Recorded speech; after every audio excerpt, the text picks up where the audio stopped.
सोलापूर दिनांकसाठी मी प्रशांत जोशी.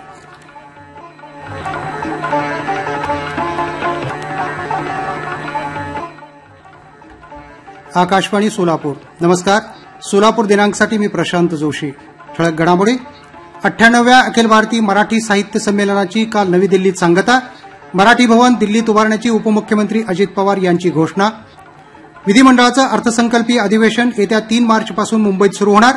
10 मार्चला राज्याचा अर्थसंकल्प. सोलापुरात रस्त्यावर कचरा टाकणाऱ्यांवर आजपासून दंडात्मक कारवाई करण्याचा महापालिकेचा निर्णय. आणि चॅम्पियन करंडक क्रिकेट स्पर्धेत भारताचा पाकिस्तानवर विसारामा. नवी दिल्ली इथं सुरू असलेल्या 98व्या अखिल भारतीय मराठी साहित्य संमेलनाची काल सांगता झाली. 3 दिवसांच्या या संमेलनात परिसंवाद, चर्चासत्र, काव्य संमेलन, मुलाखत असे विविध कार्यक्रम झाले. समारोप समारंभाला महाराष्ट्राचे उपमुख्यमंत्री एकनाथ शिंदे आणि अजित पवार उपस्थित होते. यावेळी बोलताना पवार यांनी दिल्लीत मराठी भवन उभारण्याची घोषणा केली. त्यासाठी राज्याच्या अर्थसंकल्पात तरतूद केली जाईल असे त्यांनी सांगितलं. एकनाथ शिंदे यांचंही यावेळी भाषण झालं. दिल्लीतील साहित्य संमेलन म्हणजे मराठी भाषेचा महाकुंभ आहे असं ते यावेळी म्हणाले.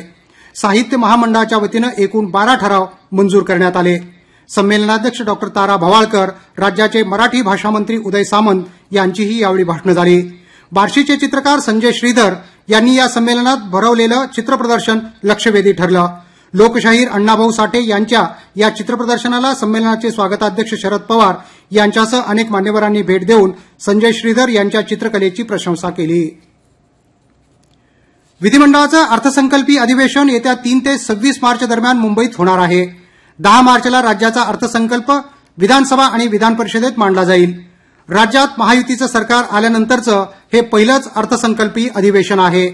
मुख्यमंत्री लाडकी बहीण योजनेतील लाभार्थ्यांना दरमहा 2100 रुपये देण्याचं आश्वासन महायुती सरकार पूर्ण करणार का, याकडे सर्वांचं लक्ष लागलं आहे. देशाच्या मातृशक्तीने आपल्या स्वातंत्र्यलढ्यात आणि संविधानाच्या निर्मितीत मोठी भूमिका बजावली असल्याचं पंतप्रधान नरेंद्र मोदी यांनी म्हटलं आहे. ते काल आकाशवाणीवरून प्रसारित झालेल्या मन की बात कार्यक्रमात बोलत होते. येत्या 8 मार्चला महिला दिन असून त्यानिमित्त एक उपक्रम महिला शक्तीला समर्पण करणार असल्याचंही मोदी यांनी सांगितलं. 28 फेब्रुवारीला विज्ञान दिन असून त्याबद्दलही पंतप्रधानांनी यावेळी विशेष भाष्य केलं. सोलापुरात रस्त्यावर कचरा टाकणाऱ्यांवर आजपासून दंडात्मक कारवाई करण्याचा निर्णय महापालिकेनं घेतला आहे. घरोघरी घंटागाडी पाठवून कचरा गोळा करण्याचं नियोजन केलं आहे अशी माहितीही अतिरिक्त आयुक्त रवी पवार यांनी दिली.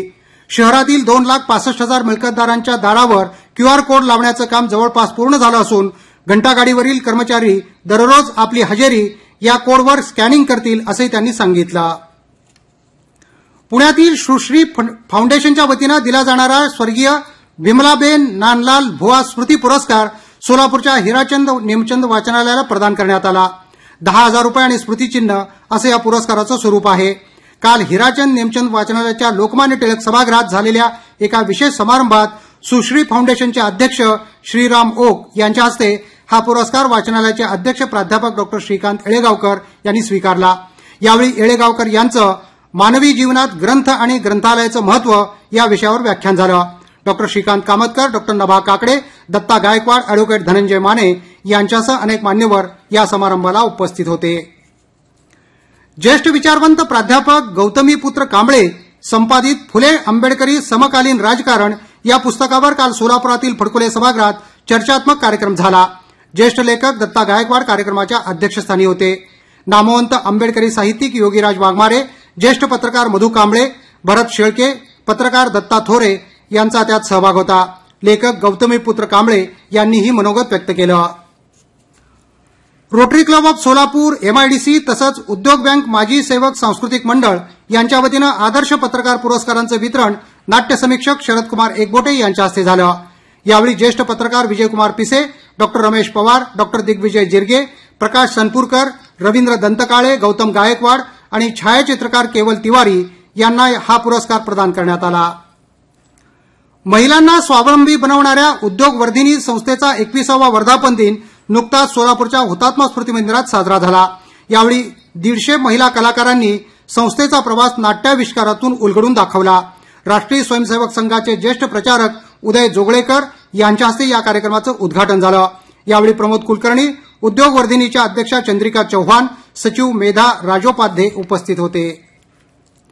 रोटरी क्लब सोलापूर नॉर्थ संचलित भैरूरतन दमाणी निवासी अंधशाळेत दिव्यांग विद्यार्थ्यांसाठी ब्रेल ऑडिओ लायब्ररी उपलब्ध करून देण्यात आली आहे. महापालिकेचे उपायुक्त आशिष लोकरे यांच्या हस्ते या लायब्ररीचं उद्घाटन करण्यात आलं. ध्वनिमुद्रित बोलकी 100 पुस्तके या लायब्ररीत असून या उपक्रमाचं लोकरे यांनी कौतुक केलं. बांधकाम परवाना प्रकरणी अटकेत असलेल्या सोलापूर महापालिकेतील 6 अभियंत्यांना न्यायालयीन कोठडीत ठेवण्याचे आदेश देण्यात आले आहेत. झाकीर हुसेन नाईकवाडी, श्रीकांत खानापुरे, सादिक शेख, खुद्दूस बागवान, नजीर शेख, मोहसिन शेख अशी त्यांची नावं आहेत.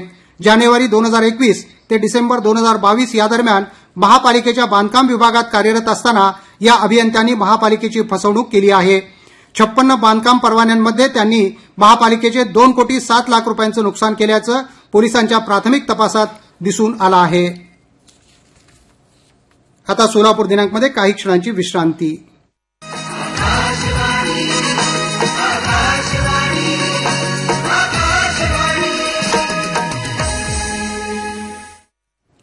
या घडामोडी आपण आकाशवाणीच्या सोलापूर केंद्रावरून ऐकत आहात.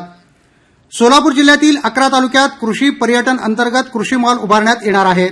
यासाठी रस्त्याच्या कडेला असलेली 5 ते 10 गुंठे शेतजमीन 30 वर्षाच्या करारावर शेतकऱ्यांकडून योग्य मोबदला देऊन घेतली जाईल.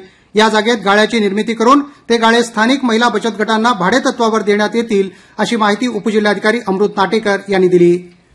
सोलापूर जिल्हा विज्ञान अध्यापक मंडळाच्या वतीनं घेण्यात आलेल्या विज्ञान प्रावीण्य परीक्षेत उत्तर सोलापूर तालुक्यातील मार्डीच्या जिल्हा परिषद प्राथमिक शाळेतील फातिमा शेख प्रथम आली.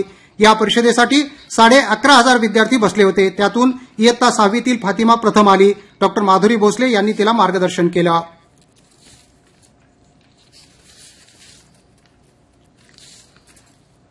ज्येष्ठ मराठी साहित्यिक आणि दूरदर्शनवरील प्रसिद्ध वृत्तनिवेदक प्राध्यापक अनंत भावे यांचं काल पुण्यात अल्पशा आजारानं निधन झालं. ते 88 वर्षांचे होते. प्राध्यापक भावे यांना बाल साहित्यामधील योगदानाबद्दल 2013 मध्ये साहित्य अकादमीचा पुरस्कार मिळाला होता. जुळे सोलापुरातील इंडियन मॉडेल इंटरनॅशनल स्कूलमध्ये आयोजित महिलांच्या क्रिकेट स्पर्धेत IMS रॉयल सुपर मॉम्स संघानं 7 गडी राखून विजय मिळवला. प्राची खंडेभराड यांनी उत्कृष्ट कामगिरी केली. त्यांना सामनावीर किताब देण्यात आला. अन्य एका सामन्यात IMS सेन्सेशनल मॉम्स संघानं 6 गडी राखून विजय मिळवला. जयश्री रुग्गे सामनावीर ठरल्या. श्री साई महिला प्रतिष्ठानच्या सचिव सायली जोशी यांच्या हस्ते या स्पर्धेचं उद्घाटन झालं. चॅम्पियन करंडक क्रिकेट स्पर्धेत भारतानं पाकिस्तानचा 6 गडी राखून पराभव करत उपांत्य फेरीतील आपला प्रवेश निश्चित केला आहे. काल दुबईतील मैदानावर खेळल्या गेलेल्या सामन्यात नाणेफेक जिंकून प्रथम फलंदाजी करताना पाकिस्तान संघानं 49.4 षटकात सर्व बाद 241 धावा केल्या. सौद शकील यानं सर्वाधिक 62 धावा केल्या. भारताकडून कुलदीप यादवनं 3 तर हार्दिक पंड्यानं 2 गडी बाद केले. प्रत्युत्तर दाखल भारतीय संघानं 42.3 षटकात 4 गडी गमावून विजयाचं लक्ष्य गाठलं. विराट कोहलीनं नाबाद शतक झळकावून विजयात महत्वाचं योगदान दिलं. श्रेयस अय्यरनं 56 धावा काढल्या. या विजयामुळे भारतानं चॅम्पियन करंडक स्पर्धेतील उपांत्य फेरीतील आपला प्रवेश जवळपास निश्चित केला असून यजमान पाकिस्तानचा संघ सलग दुसऱ्या पराभवामुळे स्पर्धेतून बाद झाला आहे. सोलापुरातील क्रिकेट रसिकांनी फटाक्यांची आतषबाजी करून भारताच्या या ऐतिहासिक विजयाचा आनंद व्यक्त केला. आता हवामान. सोलापूर शहरात काल नोंदवण्यात आलेलं तापमान अंश मध्ये याप्रमाणे होतं. कमाल 37.9 आणि किमान 19.9. शेवटी पुन्हा एकदा ठळक घडामोडी. 98व्या अखिल भारतीय मराठी साहित्य संमेलनाची काल नवी दिल्लीत सांगता. मराठी भवन दिल्लीत उभारण्याची उपमुख्यमंत्री अजित पवार यांची घोषणा. विधिमंडळाचं अर्थसंकल्पीय अधिवेशन येत्या 3 मार्चपासून मुंबईत सुरू होणार. 10 मार्चला राज्याचा अर्थसंकल्प. सोलापुरात रस्त्यावर कचरा टाकणाऱ्यांवर आजपासून दंडात्मक कारवाई करण्याचा महापालिकेचा निर्णय. आणि चॅम्पियन करंडक क्रिकेट स्पर्धेत भारताचा पाकिस्तानवर 6 गडी राखून विजय. याबरोबरच सोलापूर दिनांकमधील घडामोडी संपल्या. नमस्कार.